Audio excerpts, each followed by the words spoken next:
5, 4.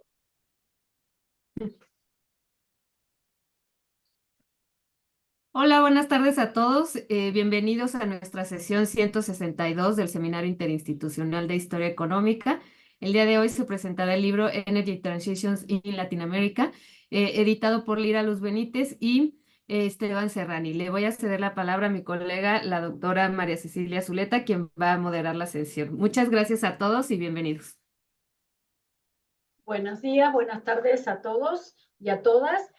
Tenemos el gusto de reunirnos hoy con esta presentación de libro tan pertinente, tan oportuno y estratégica, titulado Energy Transitions in Latin America, The Tough Road to Sustainable Development, que han publicado en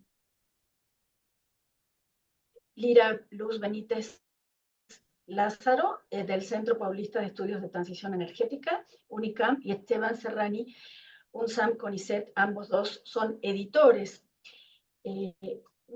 Este volumen colectivo reúne 20 capítulos. Es un volumen extremadamente oportuno y estratégico en el debate del pasado, del presente y del futuro energético latinoamericano en su contexto global.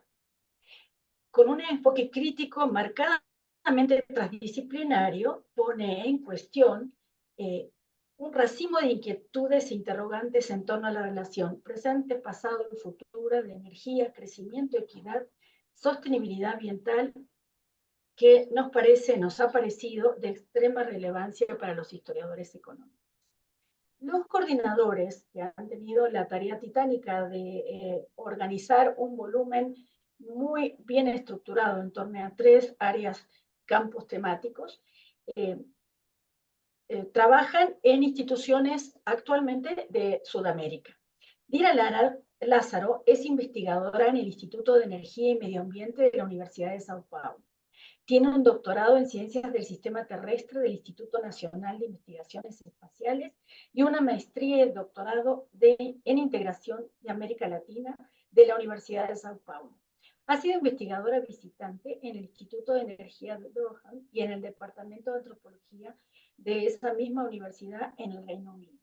Es investigadora en el Grupo de Investigación en Gobernanza Ambiental Global y Mercado de Carbono de la Escuela de Administración UFBA, Brasil, e investigadora también en el Centro de Estudios de Transición Energética de Sao Paulo. Es miembro del Grupo de Trabajo de Energía y Desarrollo Sostenible del Consejo Latinoamericano de Ciencias Sociales, donde coordina 2 líneas de investigación: pobreza energética, justicia y género en América Latina, y geopolítica de la transición energética e integración regional. Desde 2022 ha estado involucrada activamente en la investigación relacionada con la implementación de los Objetivos de Desarrollo Sostenible en Brasil, con un enfoque en el desarrollo de agendas de política. Esteban Serrani, por su parte, es sociólogo, magíster en investigación social y doctor en ciencias sociales de la Universidad de Buenos Aires. En Argentina es investigador del CONICET, profesor de la Escuela Ideas de la UNSAM, Universidad Nacional de San Martín, y codirector del Centro de Estudios Sociales de Economía de esa misma universidad. Es fellow de la Fundación Fulbright y Visiting Scholar en Columbia University, Estados Unidos. Dirige actualmente los proyectos de investigación, aproximaciones a la relación entre modelos energéticos y política industrial en Argentina, 2002-2019, y análisis del rol de las grandes empresas industriales en la transición energética de Argentina. Ambos financiados por la Agencia Nacional de Promoción, Investigación y Desarrollo Tecnológico y la Innovación. En América Latina es coordinador del Grupo de Trabajo Energía y Desarrollo Sustentable de Claxo. Este volumen fue publicado por Springer en 2023 y vamos a dar la palabra a los autores. En la presentación y comentario nos acompañan también los doctores Moisés Gámez del Colegio de San Luis y Reinaldo de los Reyes Patiño, quien está actualmente en la Universidad de Ginebra. Doy la palabra a Lira y a Esteban Serrani y quiero agradecerles su presencia, lo mismo que a los comentaristas que han con mucho entusiasmo aceptado colaborar y reunirse hoy con nosotros. así como a los participantes. Gracias y damos la palabra a los autores. Bueno, muy buenas tardes. Gracias, Cecilia, por la presentación que hiciste, una brillante presentación. No, quisiera comenzar agradeciendo a los organizadores de este evento por la amable invitación para participar en este lanzamiento del libro. Bueno, traducido al español sería La transición energética en América Latina, el difícil camino hacia el desarrollo sustentable. Bueno, este libro es el fruto del esfuerzo colectivo desarrollado en el marco del trabajo del grupo del GT Energía de Claxo. El grupo de trabajo, el GT Energía y Desarrollo Sostenible, reúne una red de universidades e institutos de investigación y cuenta con la colaboración de más de 90 investigadores provenientes de 13 países. Entonces, este libro que presentamos hoy es uno de los muchos productos derivados de nuestros esfuerzos y estudios conjuntos. Además de este libro sobre la transición energética en América Latina, hemos publicado una serie de artículos en revistas académicas de alto impacto y otros volúmenes, todos centrados en el tema de la energía y los desafíos de la transición hacia modelos más sostenibles.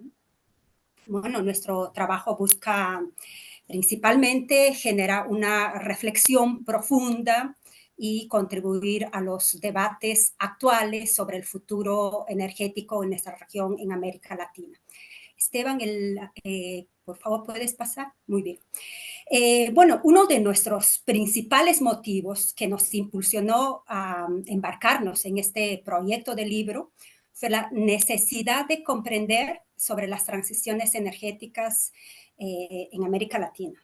Entonces, comenzamos realizando un análisis exhaustivo de la literatura científica para identificar el estado de arte en esta temática, enfocándonos en cómo y dónde se posicionan los países de América Latina en esta discusión global. Entonces, aquí mostramos los resultados de este análisis.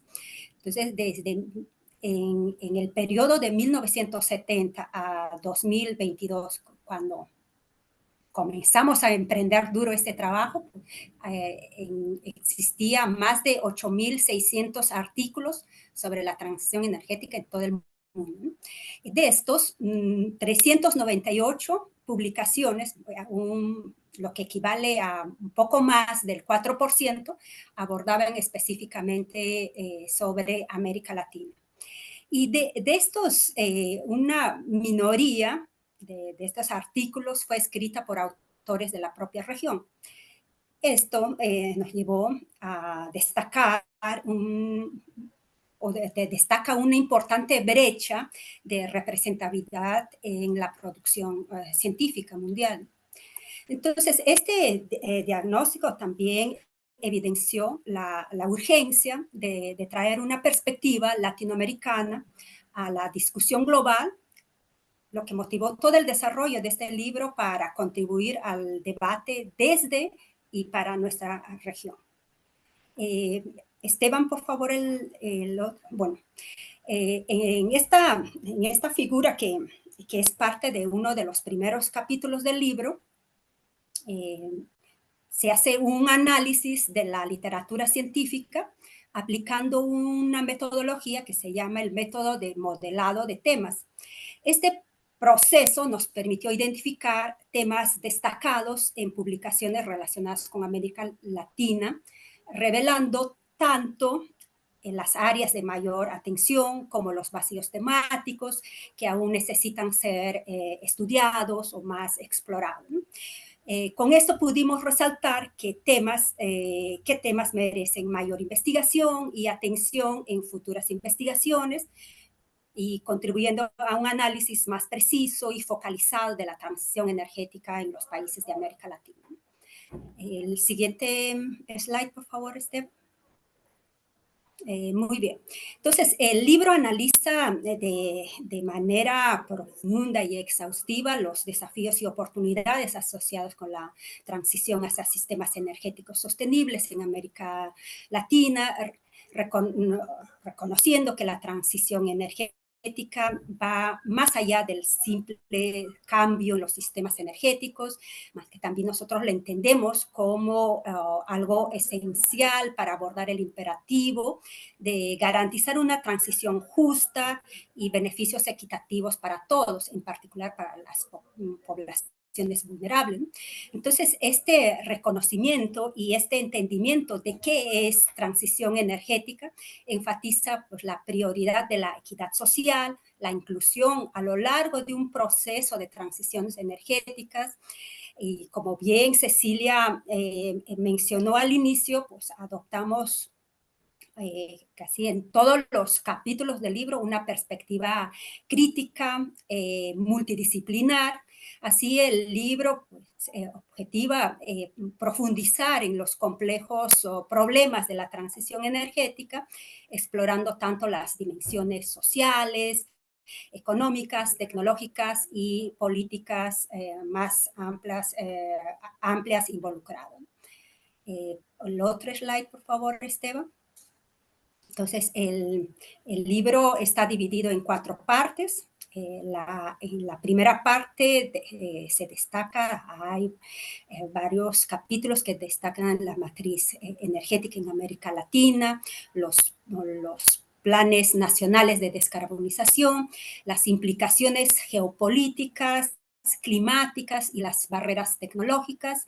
La segunda parte examina los dilemas que enfrentan los países que dependen de los ingresos del petróleo y el gas y los obstáculos que enfrenta la transición hacia una economía baja en carbón. Entonces son diversos casos de diversos países. Entonces me parece que eso es lo que hace atractivo al libro porque trae pues, estudios nacionales de cada país, de cómo cada país en su entorno nacional enfrenta estos dilemas. En la tercera parte se analiza la producción, la tecnología y los costos como límites y oportunidades para la transición energética y la adopción de las energías renovables, ¿no? Y en la última parte, la cuarta, explora el acceso a la energía, la democratización de la generación de energía en América Latina, incluidos los esfuerzos para abordar la pobreza energética, la justicia energética y el crecimiento de la energía distribuida. El otro slide, por favor. Bueno, en este slide básicamente lo que mostramos es el mix eléctrico en América Latina, como es nuestra matriz eléctrica. Entonces, parece que la mayoría de nosotros aquí en esta sala ya debe oído como las narrativas de diferentes gobiernos latinoamericanos, incluso algunas organizaciones, se resalta sobre nuestra matriz eléctrica renovable. Entonces, en este mapa se puede observar nuestro mix, como en algunos países, como es el caso, por ejemplo, de Paraguay, Costa Rica, inclusive otros países que van camino a ello, como es el caso de Uruguay, Brasil, se van casi al 100% de su mix eléctrico a partir de las energías renovables. La figura abajo de las barras nos da un panorama de cómo, de la composición de nuestra matriz eléctrica en América Latina. Entonces, podemos ver, por ejemplo, que en la matriz eléctrica el carbón, como el petróleo, es bien bajo. Entonces, hay una predominancia de la energía hidroeléctrica en la mayoría de los países latinoamericanos. Pero en el otro slide, por favor, Esteban. Bueno, cuando se habla del mix energético, bueno, tenemos una composición diferente, también podemos resaltar que ejemplo, el carbón, la participación del carbón en nuestro mix energético es bajo, llegando a un 4% de su participación. Más cuando se muestra esta figura también podemos resaltar que la participación predominante del petróleo en este mix energético en casi todos los países de América Latina. Esteban, el otro, bueno, esta figura básicamente muestra pues, una relación entre el consumo eléctrico per cápita en kilowatts hora y el Producto Interno Bruto per cápita, lo que traduce en una medición del bienestar de los países. Entonces podemos ver el país con mayor bienestar, que se encuentra pues, los países nórdicos como Noruega, Finlandia, y en el otro extremo, los países con menor bienestar, que son la mayoría de los países de América Latina, que están situados en esa parte. ¿No? Bueno, estos países tienen niveles relativamente de consumo eléctrico per cápita y PBI bajos, lo que indica desafíos en términos de desarrollo económico y acceso a energía. Bueno, en resumen, esta figura lo que sugiere es que para lograr una transición energética exitosa en América Latina, los países necesitan encontrar un equilibrio entre el aumento del consumo eléctrico per cápita a través de energías renovables o energías limpias y el crecimiento económico para elevar su PBI per cápita, contribuyendo así a un mayor bienestar general. Sin embargo, existen pues, lo que se llama los dilemas, los trilemas o los cuadrilemas que Esteban va a explicar más en profundidad. Bueno, mi presentación queda aquí. Paso la palabra a Esteban. Esteban, por favor. Gracias, Lira.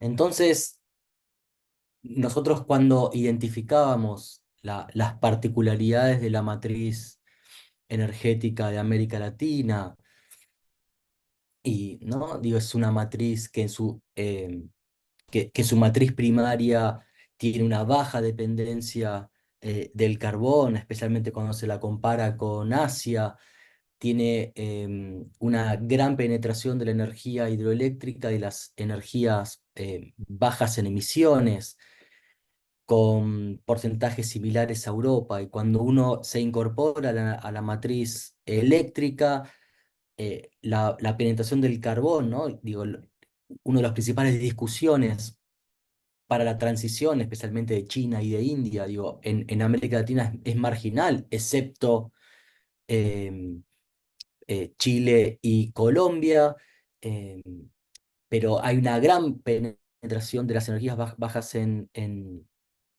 emisiones de forma comparada con el resto del mundo. Entonces nos preguntábamos, bueno, ¿cuáles son los desafíos? ¿Cómo abordar las particularidades de la transición energética en América Latina con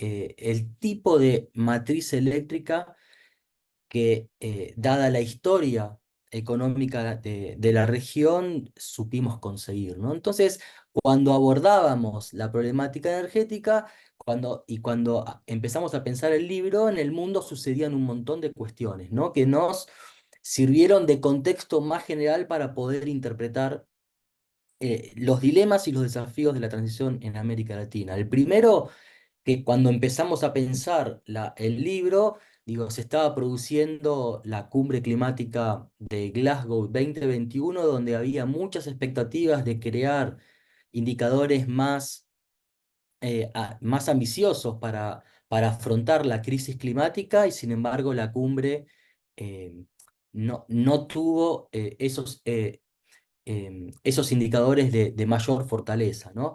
Al mismo tiempo, había una crisis europea de oferta energética por múltiples motivos, ¿no? Pero fundamentalmente porque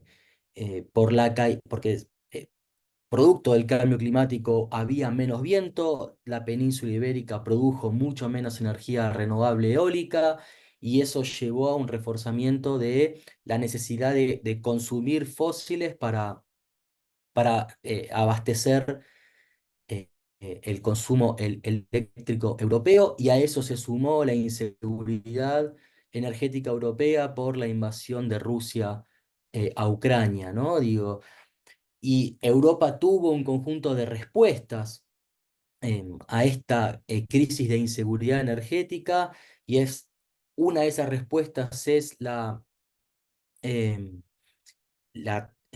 el cambio en la taxonomía de las actividades actividades económicas consideradas sostenibles, y pasando a considerar el gas natural y la energía nuclear como energía de transición en la transición energética, lo cual se inserta en una gran discusión en la vuelta de la política industrial para afrontar los desafíos de la economía verde en el mundo, ¿no? Y es la disputa geopolítica entre China, Estados Unidos y la Unión Europea que tenemos hoy en día, eh, ¿no? Y en líneas más generales, lo que pareciera ser en los países del centro, lo que identificamos era una vuelta del proteccionismo económico, eh, a- digo, para afrontar los desafíos de la economía verde y el desarrollo sostenible al 2050, ¿no? Entonces, en este marco más general nos preguntábamos dónde estaba América Latina, ¿verdad? ¿Cuál era el rol que América Latina tiene y va a tener y debería tener en este contexto más general?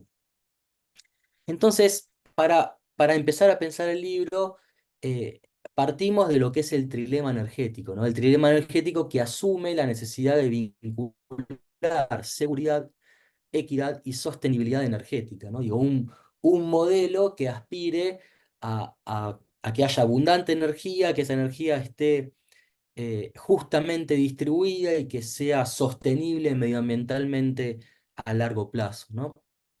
Ahora, cuando pensábamos este trilema para la realidad de los desafíos económicos y sociales en América Latina, sentíamos que nos quedaban cortos, ¿no?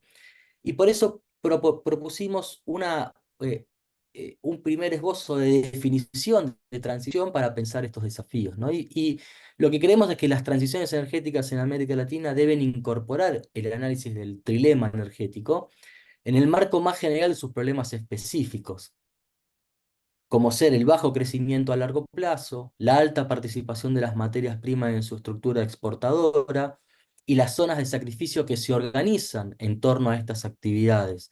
Asimismo, las altas tasas de informalidad laboral que implican bajos salarios y una estructura social marcada por la desigualdad en la distribución del ingreso y el acceso a los bienes públicos.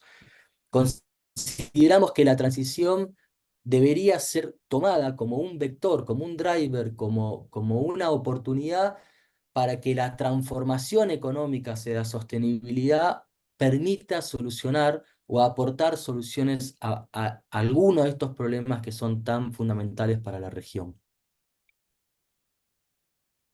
No, y como alguna de los hallazgos o alguna de las evidencias que nosotros fuimos encontrando en el libro, tratamos de identificarlas en esta presentación como un conjunto de barreras, ¿no? ¿Cuáles son un conjunto de barreras que identificamos que se imponen a la transición energética justa en América Latina? La primera es que digo, América Latina es una zona, es una región heterogénea en la disposición de sus países, en la histórica organización de sus actividades económicas, y que todavía hay muchos países que dependen de la renta de los combustibles fósiles, ¿no? Muchos países dependen en gran medida de sus ingresos fiscales generados por la extracción y exportación de combustibles fósiles, ¿no? Pensamos rápidamente en México, en Ecuador, en Bolivia, eh, en Trinidad y Tobago, ahora en Guyana, ¿no? Digo, ahí está Brasil con sus casi 4 millones de barriles de producción diarios, em, ¿no? La promesa de Vaca Muerta como gran exportadora de petróleo y gas natural en Argentina. ¿No? Digo, hay una vinculación histórica entre empresas públicas, construcción de un modelo de desarrollo industrial y dependencia de la renta energética que se transforman en un conjunto, como una barrera hacia la transición, hacia la sostenibilidad medioambiental en la transición energética. La segunda barrera que identificamos es que es el impacto del cambio climático en la producción de energía.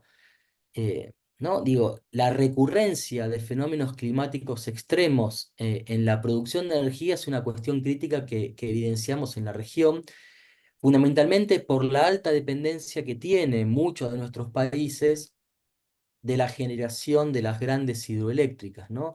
Digo, grandes periodos de inundaciones y de sequías con frecuencia cada vez más recurrente implica la necesidad de avanzar en una planificación adecuada y una mega inversión en infraestructura resiliente al clima eh, que digo, se va a transformar, digo, es hoy le aporta inseguridad energética a la matriz de cara a las próximas décadas, al mismo tiempo que es necesaria una mega inversión en infraestructura resiliente al clima para poder volver a obtener seguridad energética en la generación en nuestros países.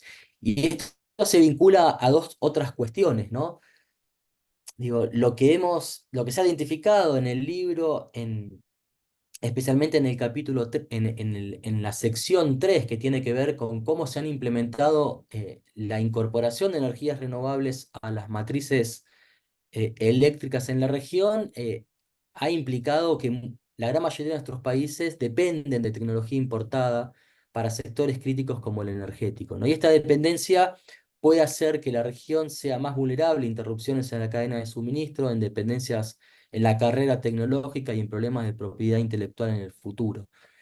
Y digo, la forma en la cual se han implementado las subastas de energía para incorporar renovables a la matriz, digo, ha significado en la gran mayoría de los países proyectos llave en mano de importación de tecnología, y lo cual ha impedido el encadenamiento de cadenas de valor y de agregación tecnológica y productiva en los países donde se implementan las transiciones, ¿no? Ahí tenemos una barrera y un desafío hacia adelante. La cuarta barrera es el financiamiento, ¿no? Y la escasez de financiamiento que se ha evidenciado en los últimos años en la región, que hemos identificado cuatro grandes vías, ¿no? En primer lugar, digo, la escasez de mercado de capitales nacionales que aportan capital de forma muy marginal a la transición, ¿no?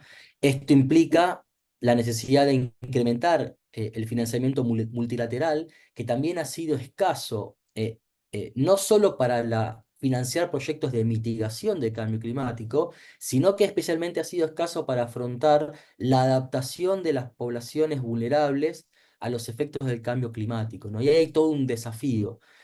El tercero es el incumplimiento de los fondos que el Norte Global para Adaptación Climática en los países del sur ha propuesto y que en la última década no ha llegado a cumplir el monto que se ha propuesto invertir en los países más pobres, ¿no? Y el cuarto es que ha habido, digo, los mercados creados para el acceso a financiamiento privado internacional como un mecanismo para atraer inversión extranjera y la incorporación de energías renovables, ha significado un reforzamiento de la dependencia tecnológica. Y el último, que intentamos sintetizar con este gráfico, es la barrera de acceso a la justicia energética, ¿no? Digo, si cuando uno compara América Latina en general con el resto de los países del sur global o de la periferia económica, el acceso a la energía es más elevado, ¿no? Porcentualmente.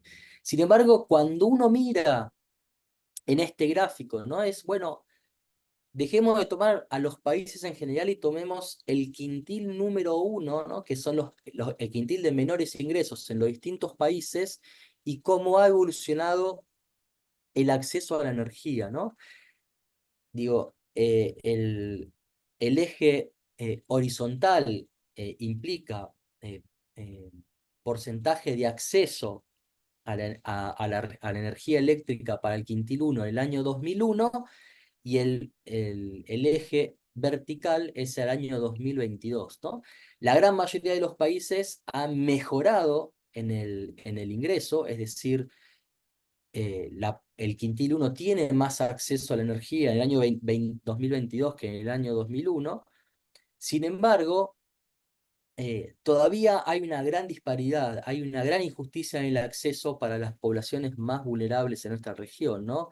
Hablamos de Guatemala, Nicaragua y El Salvador como los 3 países que casi un cuarto de la población de menores ingresos todavía no tiene acceso a la energía eléctrica, ¿no? Con todos los problemas en el bienestar, pero sobre todo en la salud, que impacta especialmente en mujeres y niños, que son los que más tiempo pasan en el hogar, eh, sobre todo en los hogares pobres, ¿no? Entonces, para cerrar la presentación, nosotros lo que identificamos en el libro es una agenda de trabajos a futuro, ¿no? Una agenda de temas que necesitamos seguir explorando y que queremos invitarlos a todos a discutir y a colaborar en el futuro. El primero es que necesitamos seguir profundizando los alcances del trilema energético, ¿no? Digo, ¿cuáles son las vinculaciones y cómo poder traer los estudios de trilema energético a la realidad, a la historia económica latinoamericana y a los desafíos que todavía tenemos como región, especialmente para generar una estrategia de crecimiento amigable con el medio ambiente y que en el largo plazo reduzca no solo la pobreza, sino la desigualdad social. La segunda es, ¿no?, una discusión que está en el centro de atención en los países centrales, es cómo América Latina va a posibilitar dar una discusión para poder incorporar política industrial en las megas transformaciones que la transición energética le está imponiendo a nuestros países, y estamos empezando a transformarnos, ¿no?, en lo que es el desafío de superar la dependencia tecnológica ahora verde en el siglo XXI, ¿no? Y hay toda una discusión de si la transición energética puede significar una oportunidad para generar mayor valor agregado en nuestra estructura económica, de la estructura económica de los países de América Latina. El tercero es cómo generar mecanismos alternativos de financiación para esta transición energética, que no sea simplemente o únicamente la inversión extranjera directa o los bancos privados de inversión, que son necesarios, que son un actor muy importante, pero está demostrando que a esta velocidad va a ser difícil cumplir las metas ambientales al 2050. Y que permita reducir la desigualdad en el acceso energético, tanto como los bienes públicos. Y la última, que está vinculado con esto último, es cómo discutir que esta transición energética garantice una distribución justa de los beneficios que genera, ¿no? Digo, cómo la transición, pasar de una economía fósil dependiente a una economía renovable, permita no solamente mejorar la emisión de gases de efecto invernadero, sino también que permita resolver problemas de desigualdad y permita que esos beneficios sean equitativamente distribuidos en la sociedad, y especialmente en las poblaciones vulnerables. Así que esto es todo. De parte de Lira y mía, nuevamente agradecerles a este tan prestigioso seminario de Historia Económica que desde hace mucho tiempo seguimos. Muchas gracias.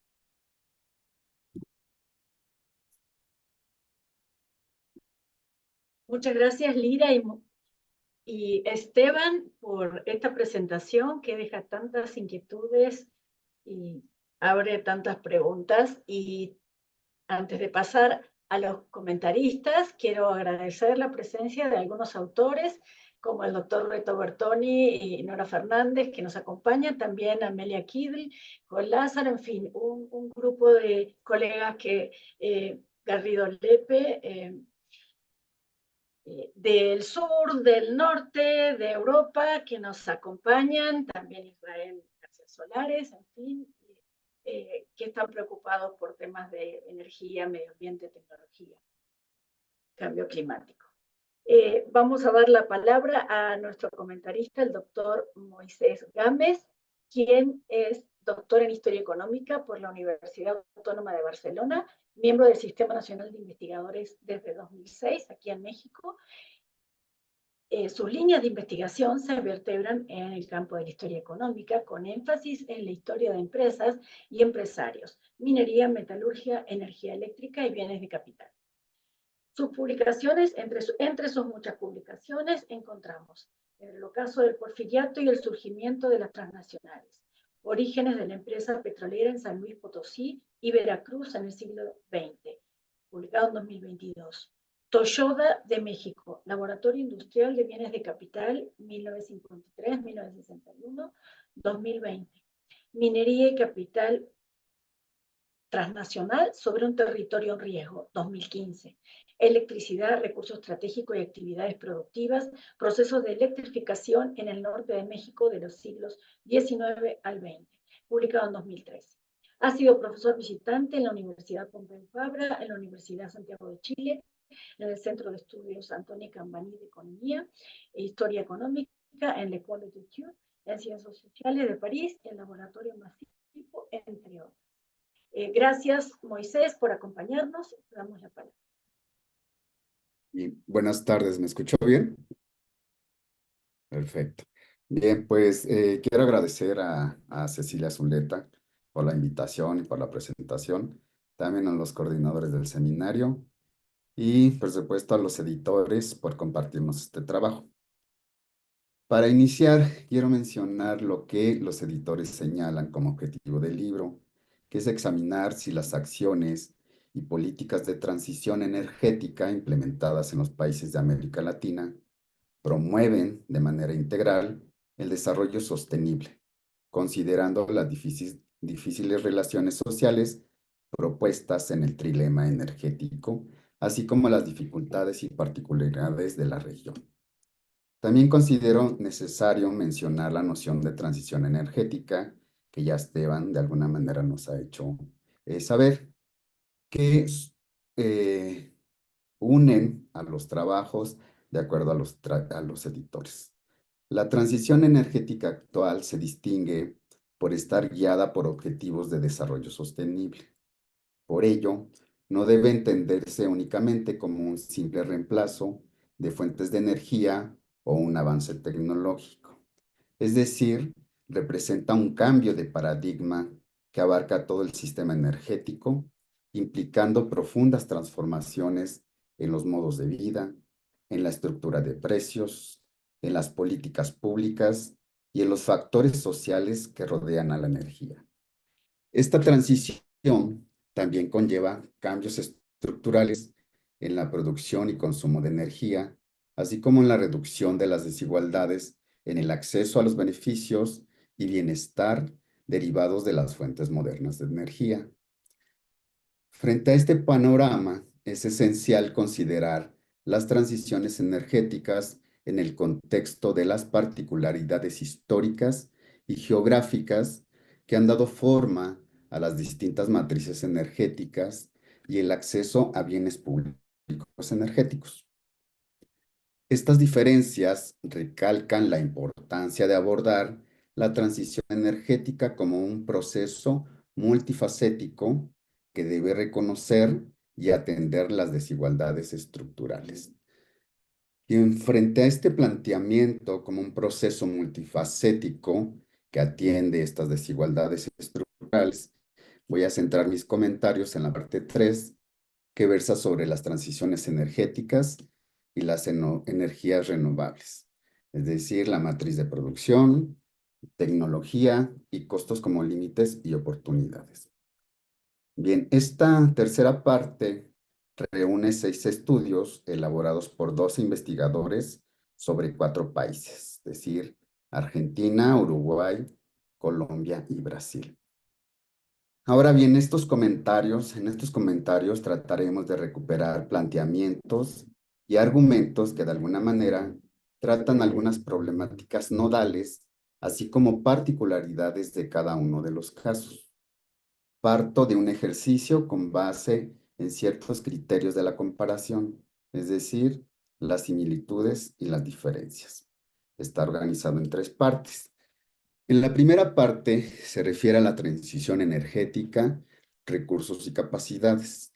Algunos puntos de partida de interés son, por ejemplo, el caso mostrado por Serrano y Barrieta, que mencionan que el sector energético argentino está marcado por la alta dependencia del gas natural, que representa más del 50% del consumo energético.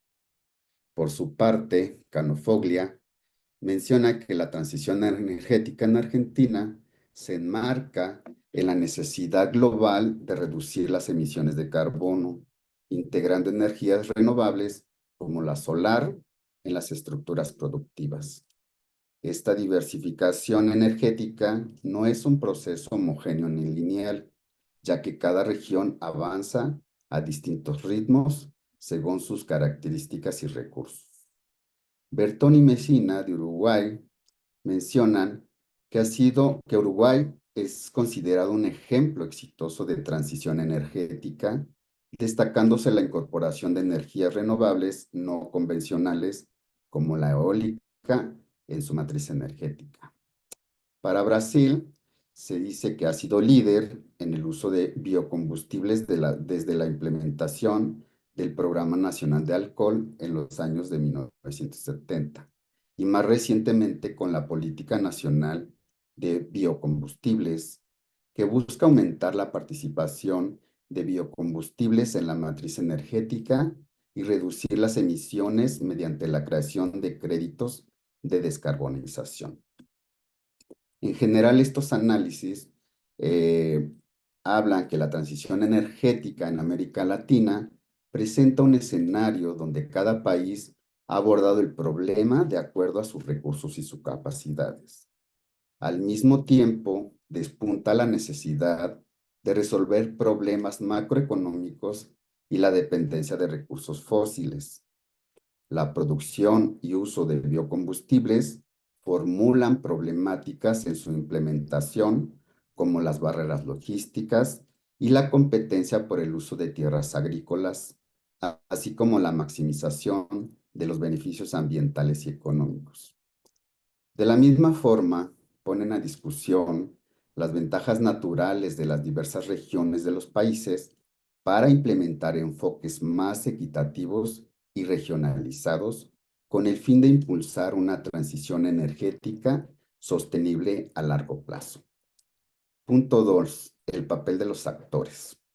Canafoglia menciona que las configuraciones socioproductivas del complejo energético solar en Argentina incluyen una amplia red de actores, desde productores y distribuidores hasta consumidores de energía solar, a través de cadenas de producción y de valor, con actores que juegan roles fundamentales en la construcción, operación y mantenimiento de los parques solares.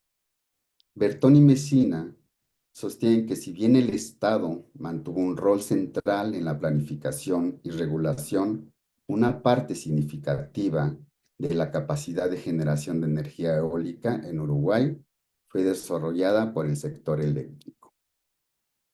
Para el caso de Colombia, el sector privado ha respondido favorablemente a los incentivos fiscales y a las oportunidades de inversión en energía renovable, lo que ha llevado a una mayor participación de las empresas en la producción de energía.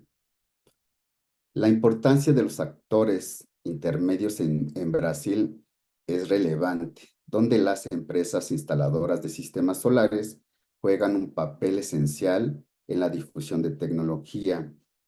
De conjunto, en este punto se puede decir que la transición energética en América Latina como se expone en los estudios analizados, está profundamente marcada por la interacción entre actores públicos y privados. Si bien los avances en energías renovables, como la solar en Argentina, la eólica en Uruguay y la expansión de prosumidores en Colombia son evidentes, también se observan retos importantes. Algunos aspectos críticos son las formas de relación con los actores internacionales para impulsar y mantener el desarrollo de las energías renovables.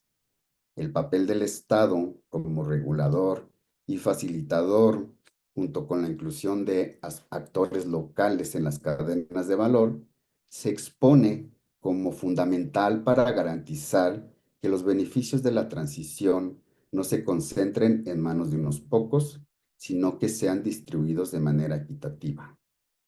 Por otro lado, la relación de inversiones extranjeras y de tecnologías importadas, en algunos casos, podría limitar la autonomía energética de los países en el largo plazo. Punto 3. El Estado y las políticas públicas. Serrán y Barrieta mencionan que desde 2006 en Argentina se han implementado diversas políticas para fomentar el uso de fuentes renovables.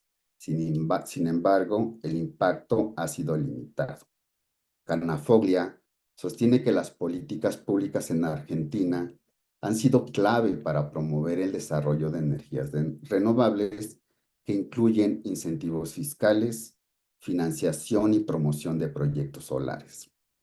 En Uruguay, el Estado jugó un papel clave en el desarrollo de esta transición a través de la planificación estratégica, el liderazgo de empresas públicas y la creación de políticas energéticas claras y consensuadas. Por su parte, el liderazgo estatal ha sido fundamental en la promoción de la transición energética en Colombia, utilizando mecanismos como subastas competitivas para fomentar el desarrollo de proyectos, energías renovables no convencionales, atrayendo tanto empresas nacionales como extranjeras. Para Brasil, es relevante integrar políticas que promuevan tanto los bioconsumibles, combustibles, como la movilidad eléctrica, aprovechando las fortalezas de cada una. También para Brasil se sugiere que las políticas públicas incentiven la instalación de sistemas fotovoltaicos, fortaleciendo la autonomía energética y reduciendo las desigualdades en el acceso a la energía. En este punto, en general, las políticas públicas para la transición energética en América Latina han logrado avances significativos en varios países, pero también plantean problemáticas importantes. La falta de financiamiento y la concentración de la oferta son obstáculos comunes que dificultan la expansión equitativa de las energías renovables.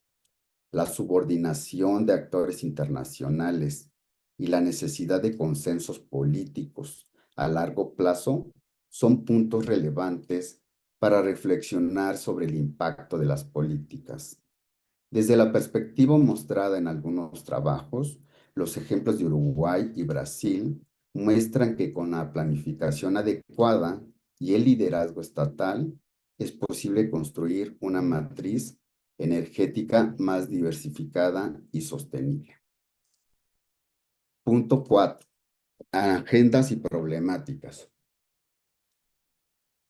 Es fundamental asegurar un financiamiento adecuado y una distribución equitativa de los costos y beneficios de la transición, integrando los paradigmas ambientalistas y desarrollistas según Serrán y Barrieta. Por su parte, se menciona que a pesar de los avances, Uruguay enfrenta retos relacionados con la gestión óptima de su nueva matriz energética, especialmente en cuanto a la rigidez de los acuerdos de compra de energía a largo plazo que priorizan la energía eólica, entre otras fuentes como la hidráulica. Para lograr las metas de sostenibilidad energética a largo plazo, se plantea que Colombia deberá superar las limitaciones económicas, fomentar alianzas público-privadas y garantizar que los proyectos de energías renovables respeten los territorios ancestrales. El desarrollo de las energías renovables en Argentina depende de la articulación de políticas públicas con el desarrollo científico, tecnológico y la capacidad productiva local. También es necesario planificar cuidadosamente la introducción de energías renovables, considerando los desafíos macroeconómicos y la diversidad territorial del país. Para que Brasil avance hacia un sistema de transporte más sostenido, es crucial integrar políticas que promuevan tanto los biocombustibles como la movilidad eléctrica. Un enfoque equilibrado permitirá la coexistencia de ambas tecnologías, aprovechando las fortalezas de cada uno. Para fomentar la adopción de energía solar en Brasil, es necesario implementar más esquemas financieros accesibles como créditos y deducciones fiscales. En general, y para concluir, los países enfrentan problemas relacionados con la falta de financiamiento, la rigidez en la planificación energética, la necesidad de inclusión social y la diversificación de fuentes energéticas. Esto requiere una integración adecuada entre políticas públicas y el desarrollo científico-tecnológico que permita una modernización de la infraestructura energética sin comprometer los intereses de las regiones más vulnerables o con menos recursos. El análisis sugiere adaptar acuerdos energéticos a las nuevas realidades y fomentar una matriz energética más flexible y diversificada que pueda responder a variaciones en la demanda o en las condiciones climáticas.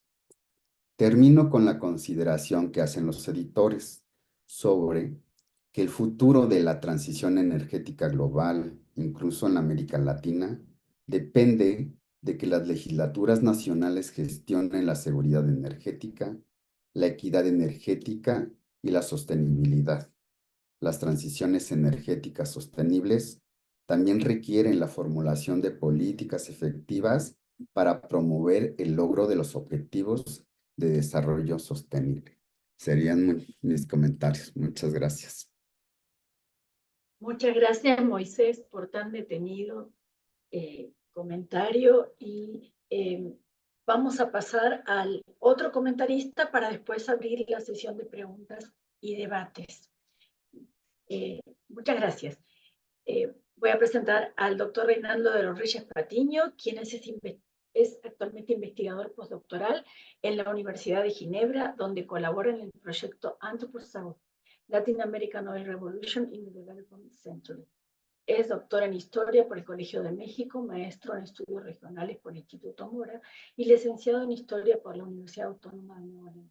Sus trabajos más recientes se centran en historia ambiental y de la energía en México y América Latina, entre ellos el capítulo del libro We Didn't Start the Fire, Reflexiones historiográficas sobre la energía y el antropoceno, que se ha publicado en Historia Ambiental de América Latina, Enfoques, Procedimientos y Cotidianidades, UNAM 2022. Y el artículo Ingeniería y Capital Transnacional en la transición a la energía hidroeléctrica en la Ciudad de México, 1903-1910, publicado en la revista Histor 2023. Reinaldo, te damos la palabra, agradeciendo también que hayas podido participar el día de hoy. Muchas gracias, María Cecilia, por la presentación. Gracias a la y el organizador del seminario y por supuesto a los editores del libro que nos han querido compartir este trabajo para discutirlo el día de hoy. Antes que nada quisiera también felicitarlos porque creo que es un trabajo muy necesario y que va a aportar muchísimo a los estudios sobre las transiciones energéticas en América Latina. Como ya lo has mencionado en varias ocasiones a lo largo de esta sesión, creo que primero que nada hay que decir que es un libro que aborda la transición energética desde una perspectiva bastante crítica. Es decir, no se centra nada más en cómo se sustituye una fuente energética por otra, sino que también contempla otras cuestiones tecnológicas, pero también institucionales, cuestiones de justicia social, cuestiones de justicia ambiental, y esto es de diversas disciplinas. Entonces, de entrada es un libro que se puede leer desde muchas partes y, y que, y que creo que arroja también nuevos caminos de investigación eh, que hace falta todavía explorar. Entonces, yo quisiera comenzar haciendo un comentario general sobre la idea de transiciones energéticas y una pregunta, y luego voy a enfocarme en dos particularidades de las transiciones en América Latina que creo que no están suficientemente cubiertas en el libro. No se puede cubrir todo, obviamente, pero me gustaría aprovechar la oportunidad para preguntarle sobre esas y ver si podemos abundar un poco más. Eh, entonces, de entrada, quisiera centrarme en el concepto de transiciones energéticas, como he dicho. Y bueno, es un concepto pues, que se utiliza mucho, que es bastante útil para hacer este tipo de investigaciones, pero ahora hay como eh, se está hablando mucho sobre la pertinencia de utilizar este concepto, y en particular me refiero a un libro que apareció este año, que ha dado mucho de qué hablar, sobre todo en Francia, pero en muchas otras partes donde se hace historia de la energía. Y me refiero al libro de Jean-Baptiste Fressos, cuyo nombre es Sin transición hacia una nueva historia de la energía. Y creo que apunta dos cosas muy interesantes que me gustaría reflexionar con ustedes a propósito de este libro. Primero, la idea central del libro es que en realidad, desde un punto de vista histórico, no ha habido transiciones energéticas. Entonces, que estamos utilizando mal el concepto, al menos los historiadores, que más bien estamos retomando la idea de transición energética de hoy y la estamos tratando de proyectar hacia el pasado. Entonces, lo que dice él es, no ha habido transiciones energéticas, lo que ha habido más bien son adiciones energéticas. Entonces, no es que hayamos pasado de la madera al carbón, del carbón al petróleo, del petróleo al gas, sino que más bien al carbón digamos, a la madera se le añadió el carbón, luego al carbón se le añadió el petróleo, y al petróleo ahora se le añaden las energías renovables. Pero no hay ningún momento en el que podamos señalar que una ha sustituido al otro, sino que más bien, y esta es la tesis del libro también, es que en lugar de sustituirse, estas energías han hecho una simbiosis. Las energías se han conectado de forma que el aumento del consumo de carbón requirió un aumento del consumo de madera, el aumento del consumo de petróleo siguió requiriendo carbón, y las energías renovables van a seguir requiriendo hidrocarburos, combustibles orgánicos, etcétera. Entonces, este es un poco el punto de vista del libro. Y desde un punto de vista metodológico, la aportación, digamos, de Fresoso, el punto de partida, es que en lugar de estudiar las transiciones en términos relativos, es decir, en porcentajes, un porcentaje que se va haciendo más pequeño frente a otro que va haciéndose más grande, habría que verlas, o habría que ver estos cambios en términos absolutos, tomando en cuenta que son materiales, son energías que existen en el mundo físico y que, bueno, digamos, se pueden cuantificar. Eh, Creo que esa es, digamos, una cuestión que, por ejemplo, los economistas ecológicos ya han considerado, e incluso en la segunda sección del libro, por ejemplo, hay algunos autores de los capítulos que hablan de esta base física de la energía, y que incluso se puede llevar a planteamientos de crecimiento, etcétera.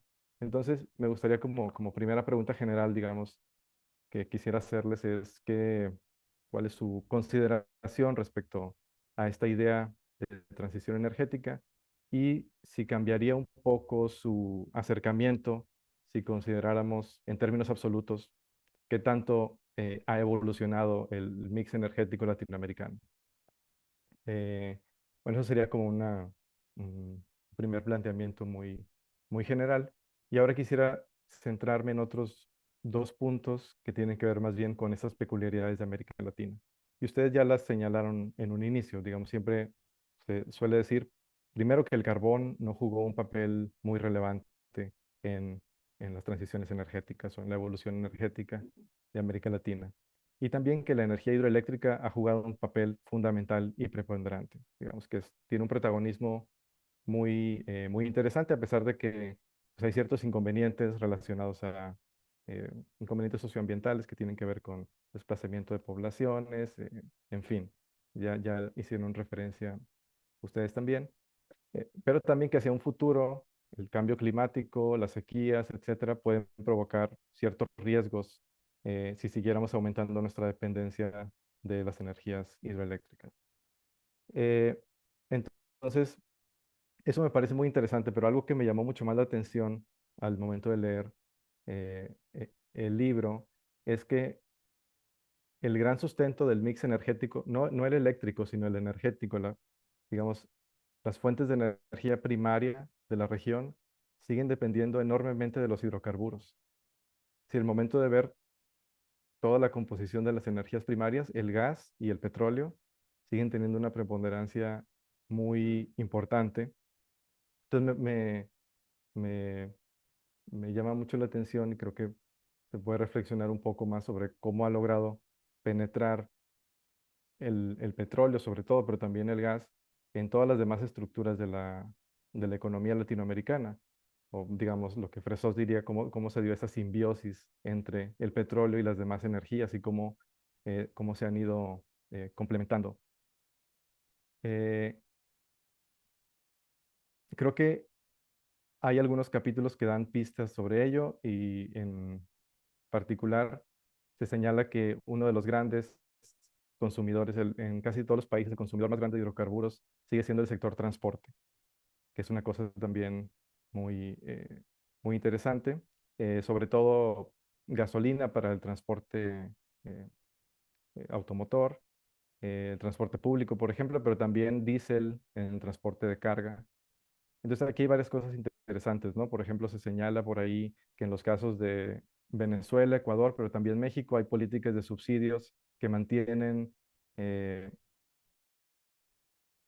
muy alto el consumo de estos hidrocarburos y que muchas veces estos subsidios terminan por ser regresivos y más aún que esta política energética de subsidios muchas veces está en contradicción con las políticas energéticas de cambio climático y también con políticas industriales. Entonces parece que en muchos países lo que muestra el libro es que no hay una coordinación entre políticas energéticas e industriales de cambio climático. Y eso creo que es un punto muy interesante. Y yo añadiría en este caso que me parece que tampoco hay una coordinación con políticas de desarrollo urbano. Y la segunda pregunta que haría tendría que ver justamente con esto. ¿En qué medida el modelo de urbanización latinoamericana, que digamos fue muy acelerada en la segunda mitad del siglo XX, muy desordenada también, etcétera, ¿en qué medida este modelo de urbanización ha contribuido a formar una matriz energética tan dependiente de los hidrocarburos, del transporte automotor? Y si ustedes, ¿en qué medida han visto que la variable de desarrollo urbano regional se ha incorporado en las discusiones sobre transición energética? Porque me parece que sería muy importante mm, considerar cómo están hechas nuestras ciudades, eh, regionalmente cómo están conectadas, eh, para, digamos, si es que se quiere hacer algo para disminuir esa dependencia de el consumo de hidrocarburos en el transporte. Hay cuestiones como la electrificación del transporte que han avanzado en algunos lugares, el transporte en Chile o en Colombia, hay un avance interesante de electrificación del transporte. Sabemos que no es la solución única u óptima, también se señala por ahí obviamente eh, pues la cuestión de litio o del cobre como minerales en los que América Latina juega un papel importante para la transición hacia el transporte electrificado, pero que también crean ciertas zonas de sacrificio, etcétera, que me parece también un punto ahí muy interesante. O en el caso de Brasil, que tiene un consumo de biocombustibles muy importante, pero que eso no termina, digamos, no resuelve todo el problema del transporte en ese país tampoco. Y esta cuestión de los biocombustibles me hace pensar en el siguiente punto, que es el último que quiero plantear, que tiene que ver con la agricultura. Porque otra cuestión que me llamó mucho la atención leyendo estos trabajos es que en América Latina en su conjunto, si observamos las emisiones de gases de efecto invernadero, resulta que el sector de energía no es el principal emisor de estos gases, sino que más bien es el sector de la agricultura y la deforestación, el cambio en el uso del suelo, lo que está lo que está poniendo, digamos, a América Latina en una posición muy particular respecto al mundo. Creo que es la única región del mundo en el que la agricultura y el cambio de uso del suelo tiene un nivel de emisiones tan alto, incluso más alto que en el sudeste asiático, por ejemplo. Entonces, creo que esta cuestión también hace que se presente una peculiaridad interesante en el mapa latinoamericano y me gustaría aquí preguntarles desde su punto de vista qué papel está jugando la deforestación o la expansión de la agricultura en las discusiones sobre el cambio climático. Digamos, yo sé que sí, pero no está tan presente en el libro, entonces me gustaría ver si pudieran comentar algo al respecto. Eh, Digo, yo sé que es muy claro en el caso de Brasil, quizá Colombia, pero me gustaría escucharlos. Y, y bueno, creo que es básicamente todo, aunque si me queda un minuto, agregaría nada más otra cuestión que se me hizo muy interesante. Una pregunta más general sería, ¿cuáles son las perspectivas que se presentan respecto a la integración de un mercado energético, particularmente en Sudamérica? Es decir, ¿hay líneas que estén apuntando hacia la integración de un mercado energético en América Latina? Y aquí creo que el caso del gas natural podría dar algunas pistas. Eh, Está el caso mexicano también respecto al gas natural, pero que en este caso se conecta más bien con Estados Unidos, con el sur de Estados Unidos. Entonces ahí hay una integración regional de otro tipo, pero me gustaría ver cuáles son sus puntos de vista respecto a esta integración hacia América del Sur. Y bueno, creo que eso sería todo de mi parte. Nuevamente agradecer mucho la invitación a comentar este trabajo, que creo que es muy pertinente y que va a dar mucho de qué hablar. Y bueno, quedo al pendiente de sus comentarios. Gracias. Reinaldo, disculpe Cecilia. Sí, no, muchas gracias Reinaldo y Moisés por estos espléndidos comentarios que dejan tanto para pensar, además de abrir el debate. Entonces, damos la palabra a los autores y después vamos a seguir con una ronda de preguntas. Sí, gracias. Sí, Lira.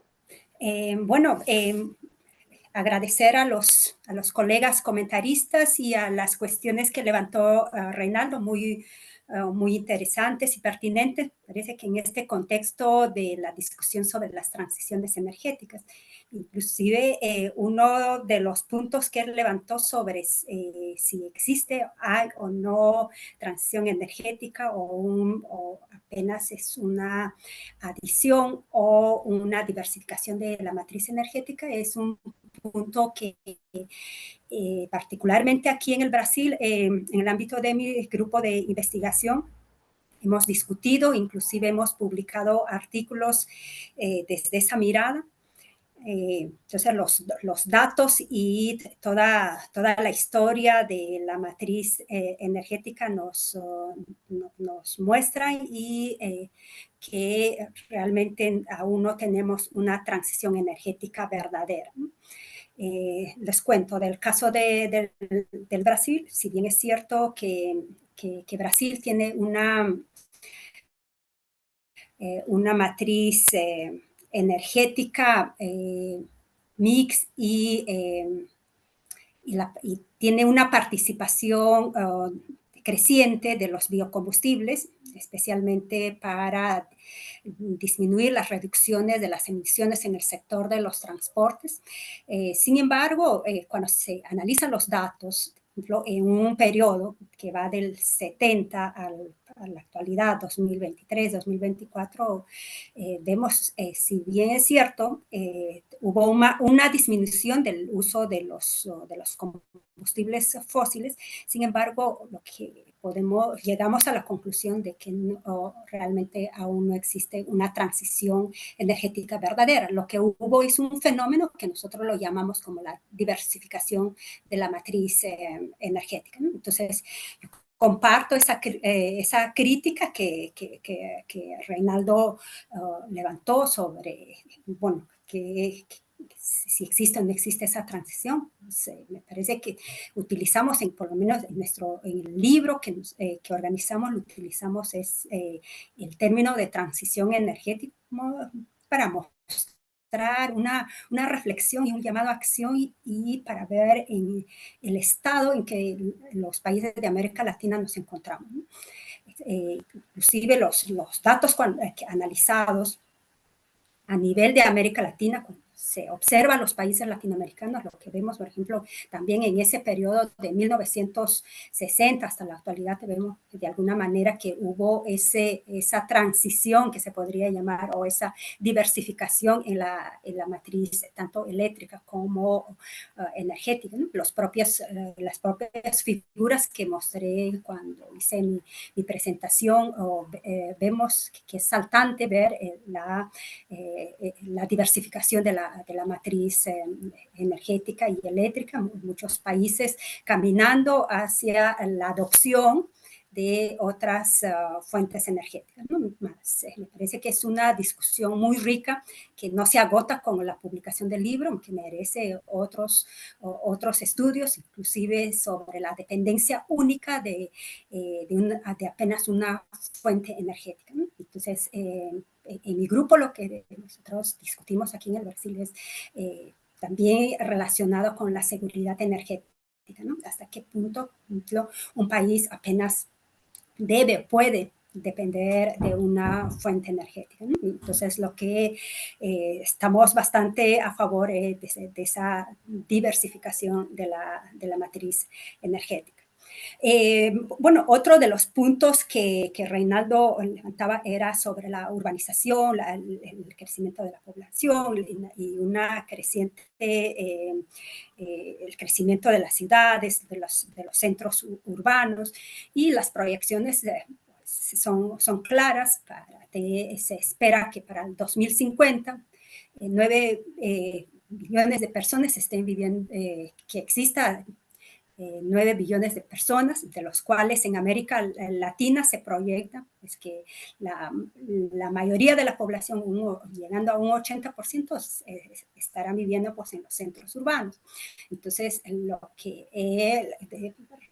resalta y coloca en esta discusión sobre si esta urbanización de alguna manera impulsa el uso de los combustibles fósiles, me parece que también es un tema que se tiene que discutir, se tiene que destacar, porque cuando se hace un análisis de los datos de los países latinoamericanos, por ejemplo, cuando se estudian por las emisiones por sectores, vemos que el sector de los transportes es uno de los sectores que emite más los gases de efecto estufa, y es el sector que en la mayoría de los países está usando los combustibles fósiles. Entonces, parece que tenemos mucho por estudiar, mucho por discutir en este sector, y cuáles son las propuestas para la disminución y cómo lo hacemos con esta urbanización creciente. Entonces, hemos discutido, por ejemplo, la transición energética urbana.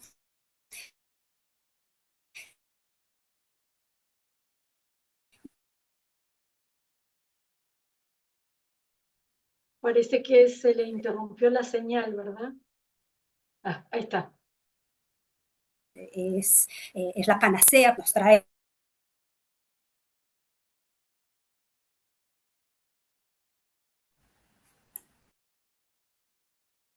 Disculpen, parece que salí y ahora,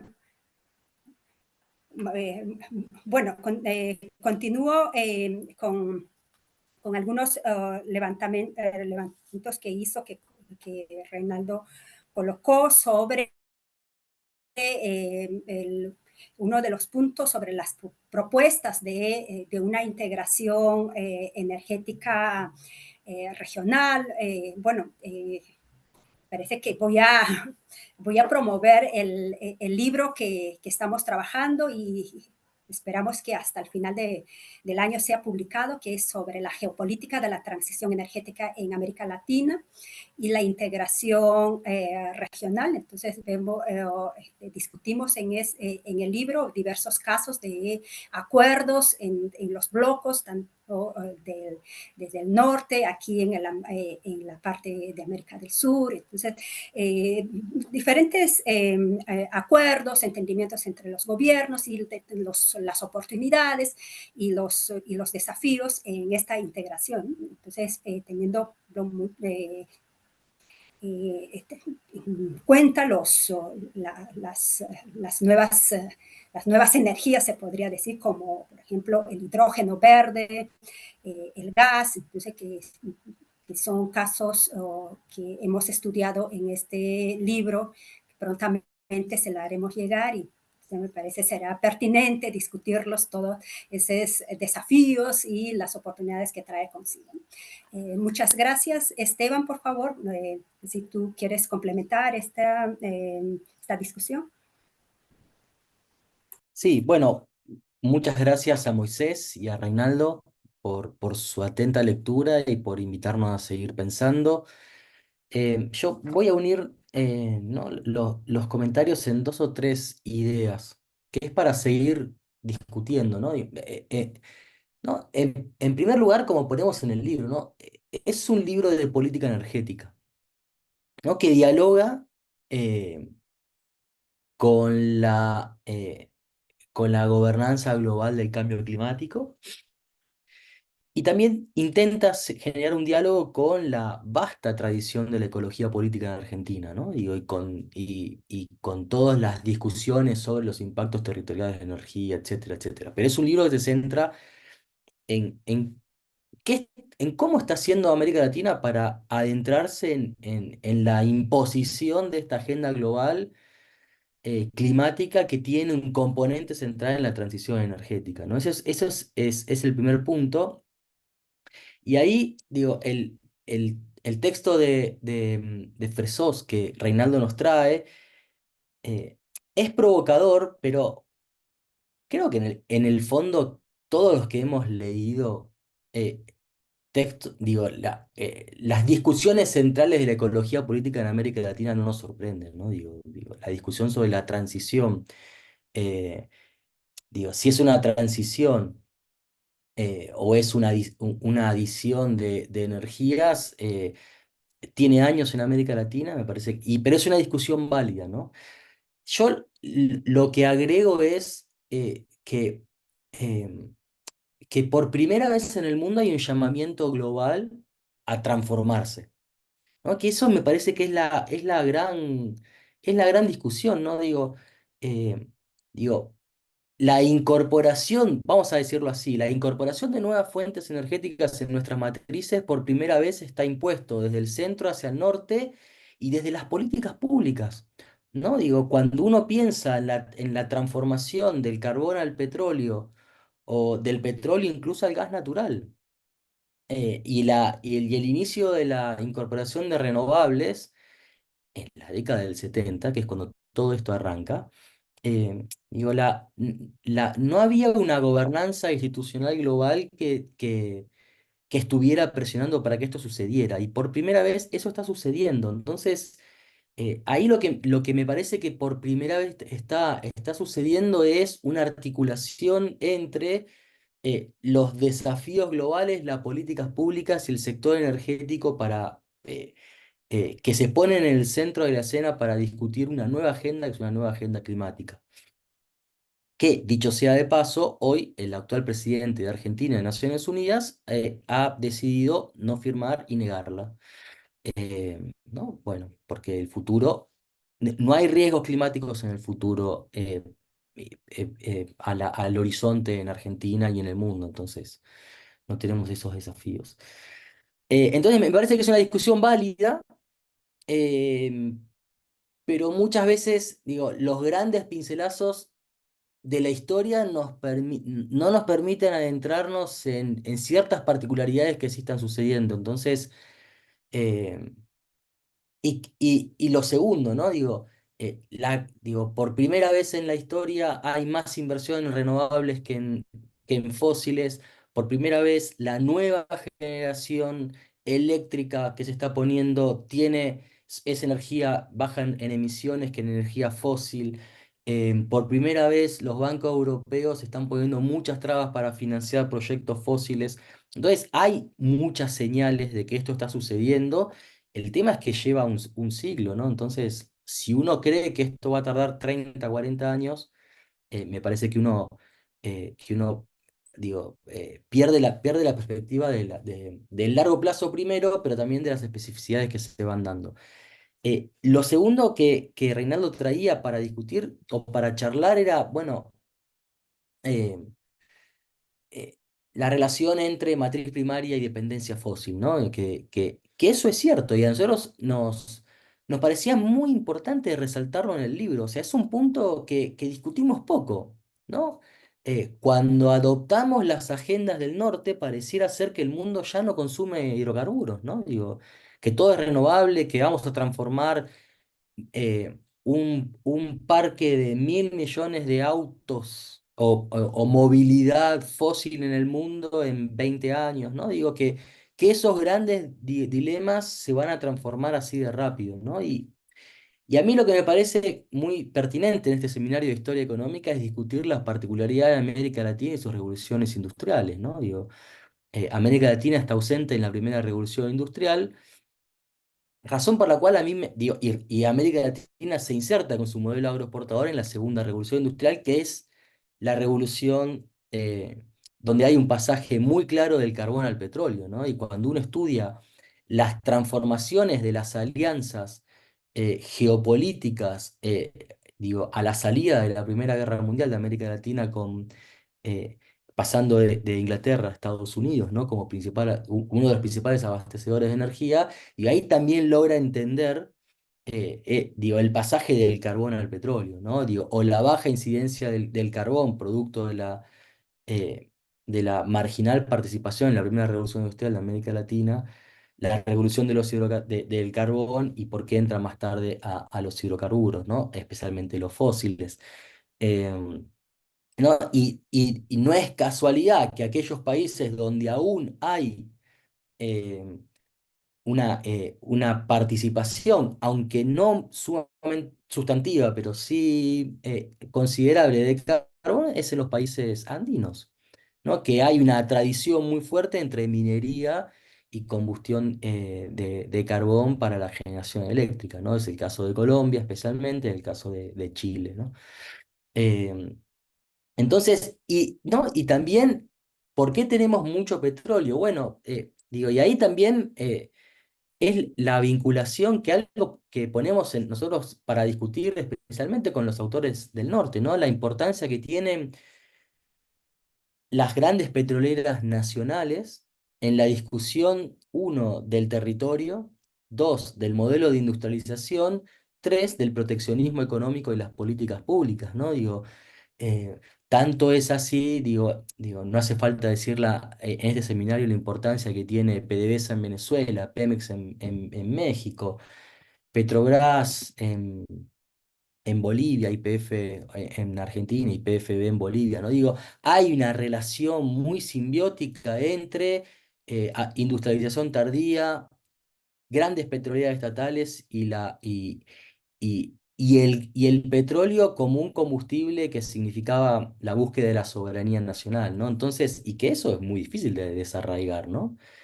Em, y que me parece que eso es una particularidad que tiene América Latina de nuestros días respecto a su historia económica, ¿no? Y que hay que ponerla en discusión cuando uno discute con los nórdicos, ¿no? O con Alemania, ¿no?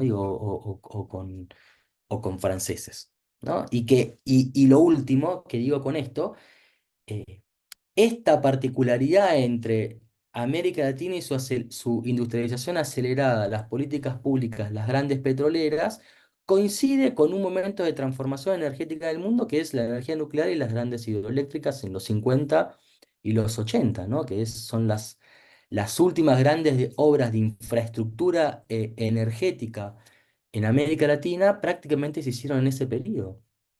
¿Y qué es lo que explica la temprana incorporación de energías bajas en emisiones que tiene hoy América Latina como path dependence, ¿no? Como trayectoria, como dependencia de su trayectoria?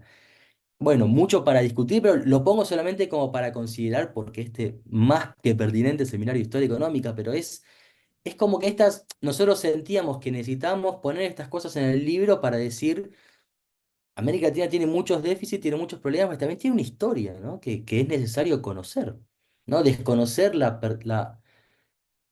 historia de las grandes petroleras nacionales en la configuración de la matriz y la industrialización acelerada y tardía, y podríamos discutir cuán fallida fue, ¿no? Pero que eso tuvo repercusiones en la estructura energética que perdura hasta nuestros días, ¿no? Y lo último que digo, em, me pareció súper, y está buenísima la pregunta sobre la integración regional, ¿no? Digo, las perspectivas de integración regional, digo, hubo grandes proyectos que terminaron en poco sobre integración gasífera, básicamente porque es muy cara. Es muy cara, es muy costosa, y además, bueno, tenemos algunos límites, pero sí hay una integración que es bastante silenciosa en los estudios energéticos, que es la integración eléctrica, especialmente en los países del Mercosur, ¿no? Tenemos a Reto Bertoni, que también es autor del libro, y que el Reto es uruguayo, y él que si quiere nos puede contar algo de la experiencia, del libro, del artículo que está en el libro, que es muy bueno, sobre cómo Uruguay se transforma de importador de combustibles a exportador de energía eléctrica verde, ¿no? Pero Uruguay exporta excedente eléctrico generado con bajas emisiones. Brasil le vende a Argentina en algunos periodos y Brasil le compra en otros periodos a Argentina. Paraguay exporta, ¿no? Con sus grandes binacionales. Bueno, hay todo y Argentina también comercia con Chile, ¿no? Entonces, es más silenciosa, pero merece nuevos estudios, ¿no? Así que ahí quedo para poder seguir charlando, y muchas gracias por la lectura y los comentarios. Muchas gracias, Esteban. Y tenemos apuntado a Carlos Marichal y también me comentaba Moisés que quería agregar un comentario rápido. No sé, los demás colegas, si se quieren apuntar, para que tenemos poco tiempo, para que podamos sortear los puntos que nos quedan pendientes en esta reunión. ¿Puedo ir? Entonces, sí, Carlos y Moisés. Carlos, te escuchamos. Bueno, me pareció fascinante, muy interesante todo. El libro publicado por Springer, por lo que veo en inglés, supongo que no hay edición en español. Y si no hay, ya que nos interesa, porque va a ser muy difícil conseguirlo, excepto en el colegio sí lo conseguiremos, pues la biblioteca paga estos libros. Ustedes no han pensado en, esto no es para contestar ahora, una edición en español, aunque sea digital, me parecería interesante, para que la gente conozca. El tema realmente vale la pena.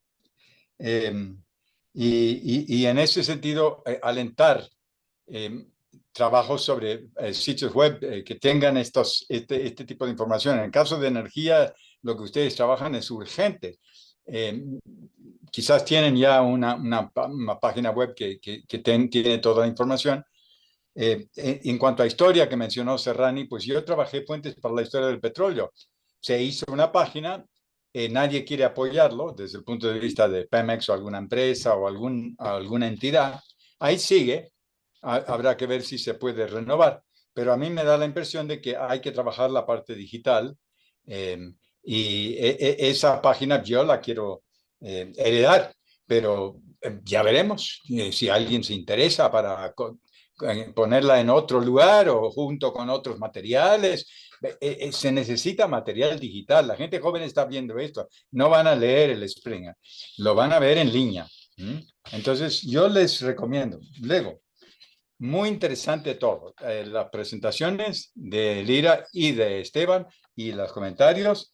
Y cuando yo como no he podido leer el artículo, miré un par de artículos de Lira y me pareció vale la pena hacer un par de preguntas. Uno es sobre la energía de transición en Brasil y otro es sobre el tema de el United Nations Framework Convention, ¿no? Ambos artículos muy interesantes. Me presentan estas preguntas. En el segundo artículo dice que los resultados de la investigación de análisis de 625 proyectos confirman que en la mayoría de los países que han puesto en marcha procedimientos nacionales de consulta, como en Brasil y Perú, el papel de las instituciones nacionales se subraya, es importante. Conversamente, en países sin algún tipo de lineamientos nacionales como de participantes locales, como Honduras o México, las compañías privadas son las que dominan. Bueno, me pareció muy estimulante pensarlo en el caso de México. En México, la política energética de los últimos años ha sido un fracaso notorio y es un desastre. Para la administración saliente de López Obrador, la prioridad ha sido producir más petróleo, más gas, gasolina refinada, haciendo una inversión enorme, muy ineficaz. Eso ya está demostrado con una deuda gigantesca, han aumentado la deuda. Y enormes subsidios a petróleo. Así que si se suman estas cosas, el gasto es alucinante. Mientras tanto, la inversión en solar casi nula, muy pequeña. A pesar de que es el potencial más grande que tiene México. Claro, en el centro norte del país, ¿no? Ahí el problema me parece que es justamente lo que señala ese artículo de Lira, que son las posibilidades de los gobiernos locales, estatales, municipales, de desarrollar políticas y de tener algún tipo de recursos. En México no los tienen. Y esto debe a la centralización política. Volviendo al tema que dijo Serrani, las políticas públicas. Con López Obrador, en vez de descentralizar algo, dar alguna autonomía a organizaciones locales, se ha centralizado cada vez más. La política de López Obrador se llama la 4T. Bien se podría decir 4PRI aumentado, acentuado hasta lo último, ¿no? O sea, centralizar los recursos fiscales y ver en qué medida el mandamás en el Palacio Nacional puede administrar él personalmente los recursos, los municipios nada, los estados muy poco, ¿no? Nada de reforma fiscal, nada de buscar ingresos de otros lados y simplemente concentrar. El modelo mexicano, por lo tanto, parece ser mucho menos innovador que algunas otras regiones de América Latina, Sao Paulo, Uruguay, Costa Rica, etc. Pero yo lo que no entiendo es la segunda pregunta, sobre todo. La primera era sobre la publicación. Luego vino mi comentario. ¿Cuáles pueden ser los instrumentos de cooperación regional en este terreno? La CEPAL está muy bien, pero no tiene recurso financiero. ¿Va a ser el BID? ¿Va a ser el CAF? ¿Va a ser algún banco de desarrollo como el de Brasil, grande, pero que está más metido en desarrollo nacional? ¿Va a ser el Banco Mundial? ¿Qué tal el Banco de Desarrollo Europeo? Es muy grande, no da casi dinero para América Latina. Y dicen que quieren, pero no dan. ¿No sería importante que habría una propuesta latinoamericana para Europa? Europa necesita una propuesta latinoamericana. Está tan metido en cosas que le cuestan, como Uruguay, que no entiendo por qué no se le convence que miren América Latina, no le cuesta, es todo beneficio. Ahí habría posibilidades de inversión y de políticas verdes, etcétera, etcétera. Es un contraste notorio entre otras partes del mundo con las que tienen problemas, ¿no? Digamos, el caso de Uruguay, África, etcétera, ¿no? ¿No habría que crear propuestas de políticas con Europa?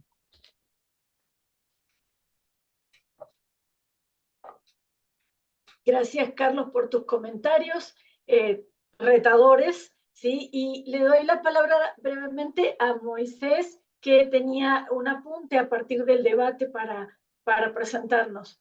¿Sí, Moisés? Sí, sí, una disculpa que traspapelé unos cuestionamientos, unas preguntas que me parecían relevantes después de hacer de la revisión del libro. Y es en virtud de estas desigualdades estructurales y esta transición energética como este proceso multifacético. Y es cómo reconciliar los paradigmas de desarrollo económico tradicional con las exigencias ambientales actuales. También me surgió la pregunta de cómo puede asegurarse un financiamiento adecuado en países con problemas recurrentes de deuda y de crisis fiscal, que me parece que es un asunto medular. También cómo enfrentar los desafíos macroeconómicos como la inflación o la falta de inversión extranjera para que no frenen el crecimiento del sector de energías renovables. Y por último, en el ámbito local, es hasta qué punto la autonomía energética a nivel local podría reducir la dependencia del país de fuentes fósiles o de grandes generadoras y qué políticas deberían priorizarse para facilitar este proceso. Son algunos de los cuestionamientos que me quedaban de las preguntas que me surgieron y gracias y felicidades nuevamente. Son muchos los puntos. Yo creo que nos da para una sola pregunta más y damos la palabra a los autores, a alguien de los participantes. Bueno, pasamos entonces a unos breves comentarios y ya estamos contra el tiempo. Entonces, aprovecho a agradecer a todos su participación, haberse hecho el tiempo para poder asistir y a los comentaristas y a los autores nuevamente. Sí.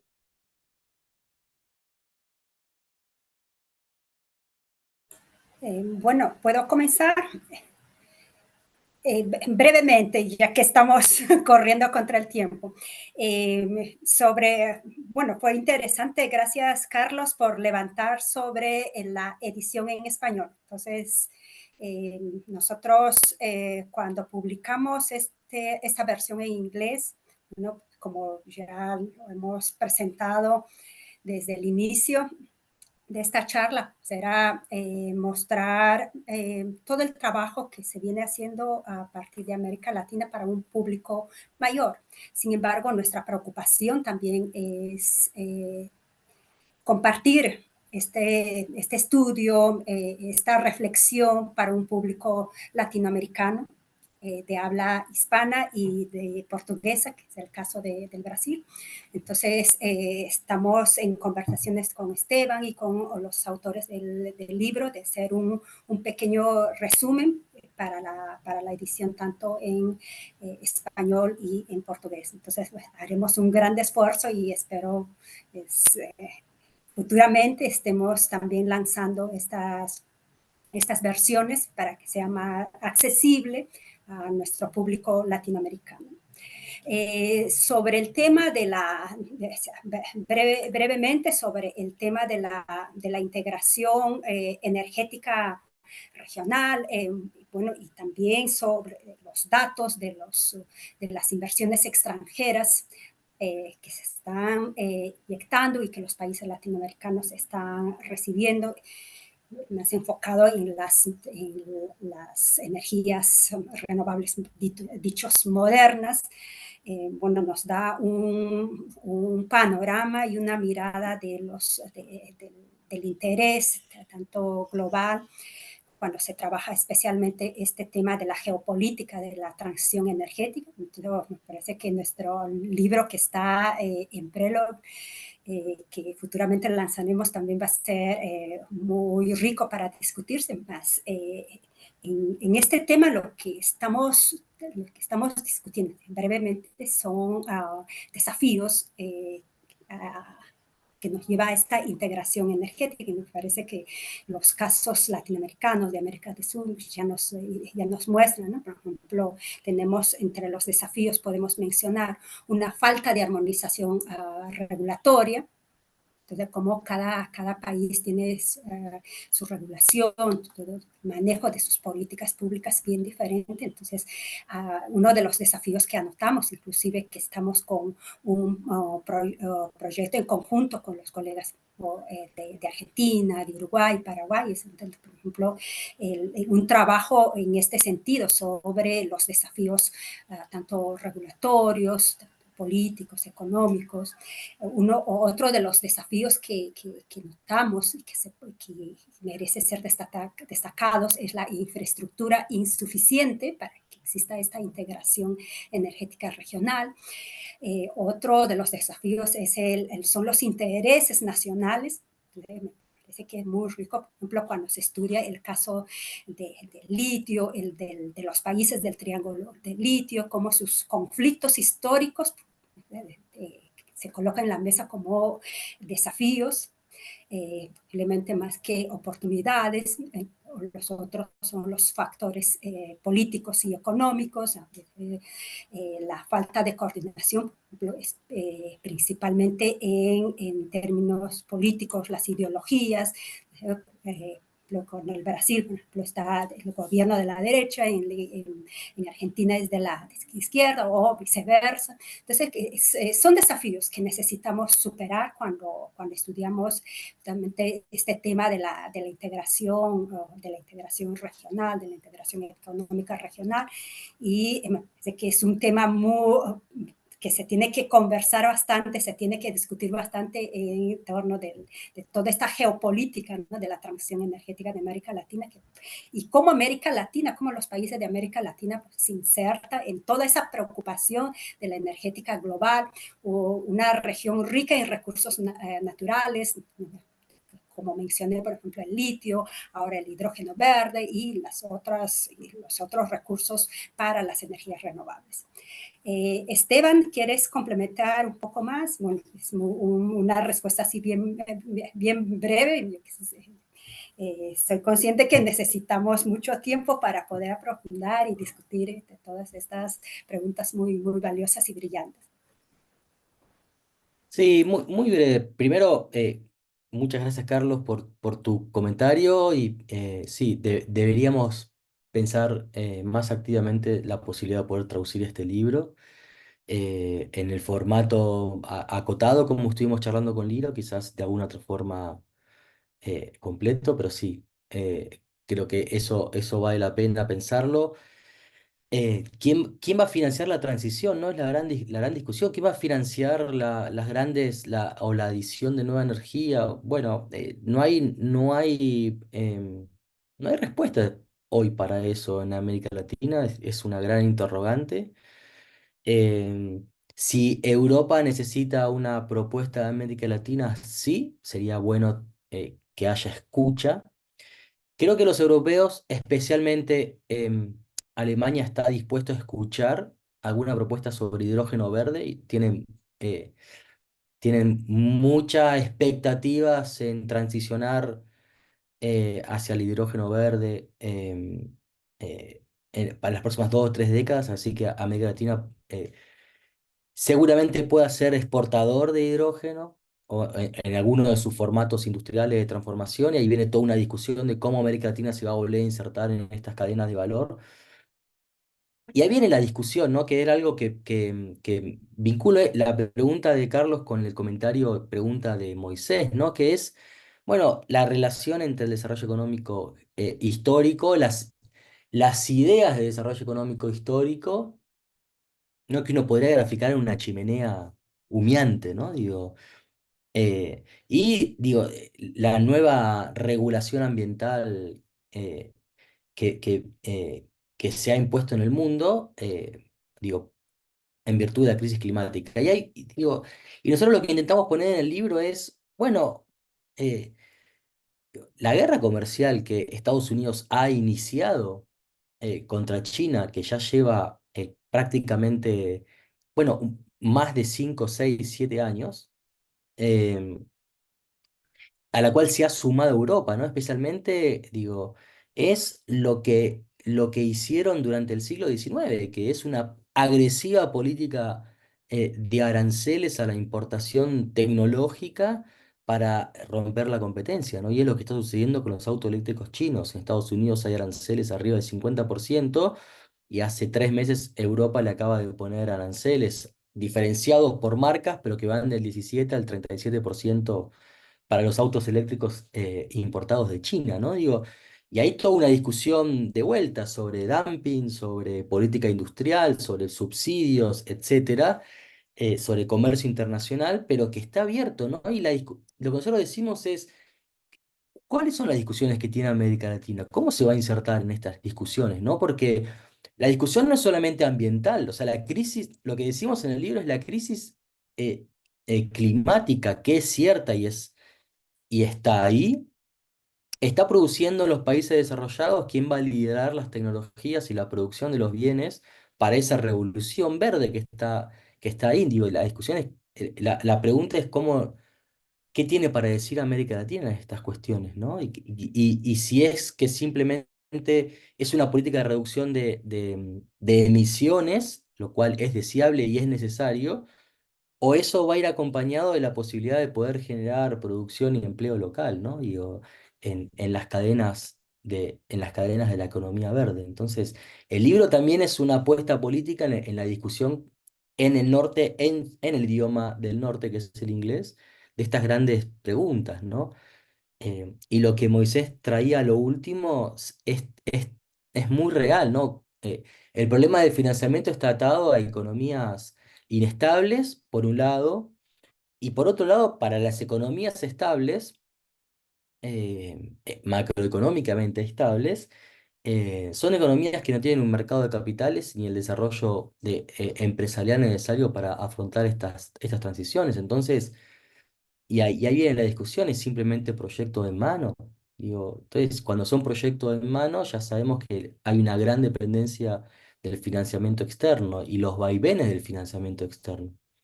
Entonces, ¿qué transición vamos a tener?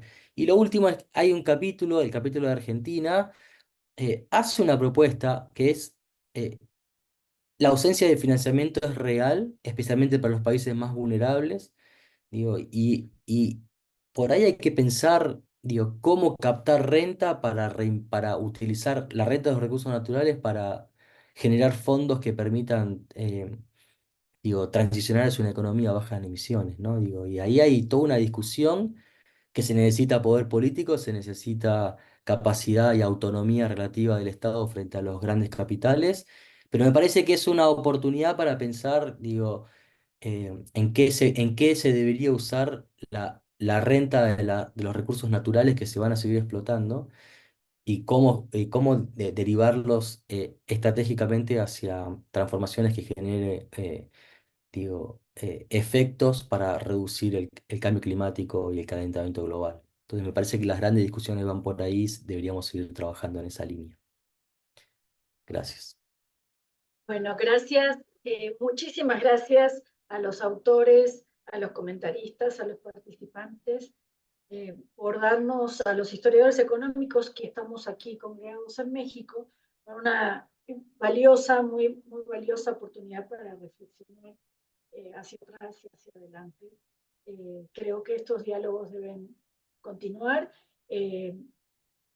Sobre todo reconociendo el valor de los trabajos colectivos que conjugan esfuerzos institucionales muy diversos del norte, del sur, colegas que trabajan desde la Patagonia hasta el Caribe y la América del Norte y del otro lado del Atlántico. Y creo que, bueno, sin comentar todo lo que ustedes aportan también en relación al eje pacífico económico, Pacífico y el cambio energético. Entonces creo que es un seminario que ofrece y nos deja para pensar mucho más y esperemos seguir en contacto.